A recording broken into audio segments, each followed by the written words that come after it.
Assalamualaikum warahmatullahi wabarakatuh. Perkenalkan, nama saya Nurfan. Saya dari kelompok 3 bersama rekan saya ada Rani dan juga Rima. Di sini kami akan membahas tentang materi zakat mal. Yang pertama, apa sih zakat mal? Apa sih zakat itu? Zakat adalah bagian dari harta yang wajib dikeluarkan dari harta yang dimiliki oleh setiap muslim atau badan usaha untuk diberikan kepada yang berhak, entah itu fakir, miskin, gorimin, amil, rikob, ibnu sabil, mualaf, dan musafir. Apa sih zakat mal itu? Zakat mal adalah harta kekayaan dari segala jenis benda, baik berupa harta simpanan maupun hasil usaha, misalnya hasil panen dan sebagainya yang wajib dizakati. Ini berdasarkan nas Al-Quran dan hadis. Jenis-jenis zakat mal ada berbagai macam. Di antaranya adalah zakat emas, zakat pertanian, zakat perdagangan, dan juga zakat peternakan. Zakat emas adalah barang tambang yang sering kali dijadikan sebagai perhiasan oleh masyarakat, adalah emas dan perak.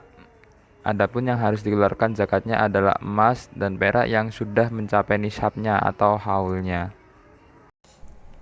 Bismillahirrahmanirrahim. Saya di sini akan menjelaskan tentang zakat pertanian, zakat perdagangan, dan zakat peternakan.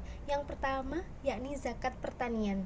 Zakat pertanian merupakan zakat yang berupa hasil pertanian, buah-buahan, madu, tanaman, dan lain-lain. Zakat yang dikeluarkan dari hasil pertanian kadarnya 5% jika menggunakan irigasi dan 10% jika menggunakan perairan alami, air hujan, dan tidak mengeluarkan biaya.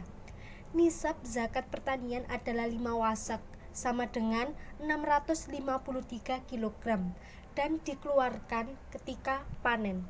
Yang kedua, zakat perdagangan. Zakat perdagangan adalah zakat yang dikeluarkan dari harta niaga. Harta niaga adalah harta atau aset yang diperjualbelikan dengan maksud mendapatkan keuntungan. Nisab zakat perdagangan senilai 85 gram emas dengan tarif zakat sebesar 2,5% dan sudah mencapai haul atau 1 tahun. Yang ketiga, zakat peternakan.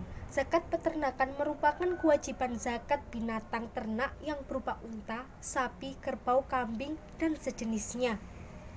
Ketentuan zakat peternakan yang pertama, hewan ternak yang akan dizakati adalah 100% milik sendiri, bukan hasil utang atau ada hak orang lain di dalamnya. Yang kedua, mencapai haul atau 1 tahun. Hewan ternak baru boleh dibayar zakatnya jika masa kepemilikan sudah mencapai 1 tahun. Yang ketiga, dirawat dan digembalakan. Maksudnya, sengaja diurus panjang tahun untuk memperoleh susu, daging, dan hasil pengembangbiakannya.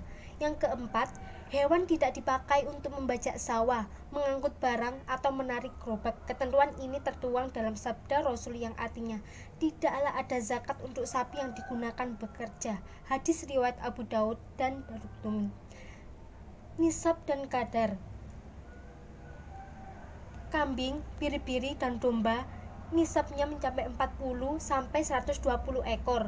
Haul 1 tahun, kadar zakat 1 ekor umur 1 tahun. Nisab 121 sampai 200 ekor, haul 1 tahun, kadar zakat 2 ekor. Selanjutnya, tiap tambahan 100 ekor, kadar zakatnya tambah 1 ekor umur 1 tahun. Untuk sapi dan kerbau, nisab 30 ekor, haul 1 tahun, kadar zakat 1 ekor umur 1 tahun. Nisab 40 ekor, haul 1 tahun, kadar zakat 1 ekor umur 2 tahun. Selanjutnya, setiap bertambah 30 ekor zakatnya bertambah 1 ekor umur 1 tahun. Dan setiap bertambah 40 ekor zakatnya tambah 1 ekor umur 2 tahun. Sedangkan ternak lainnya seperti ayam, bebek, burung, ikan, dan lainnya tidak ditetapkan berdasarkan jumlah atau ekor, namun dari skala usaha. Yang selanjutnya adalah amil zakat. Lembaga amil zakat adalah institusi pengelolaan zakat yang sepenuhnya dibentuk atas prakarsa masyarakat dan oleh masyarakat yang bergerak di bidang dakwah, pendidikan, sosial, dan kemaslahatan umat Islam. Syarat pendiri lembaga amil zakat. Yang pertama, akta pendirian. Yang kedua, data muzaki atau yang membayar zakat, dan mustahik atau yang berhak menerima zakat. Yang ketiga, daftar susunan pengurus. Yang keempat, rencana program kerja jangka pendek, jangka menengah, dan jangka panjang. Yang kelima, neraca atau laporan posisi keuangan. Dan yang terakhir, surat pernyataan bersedia untuk diaudit. Sebelum dilakukan pengukuhan sebagai lembaga amil zakat, terlebih dahulu harus melakukan penelitian persyaratan yang telah dilampirkan.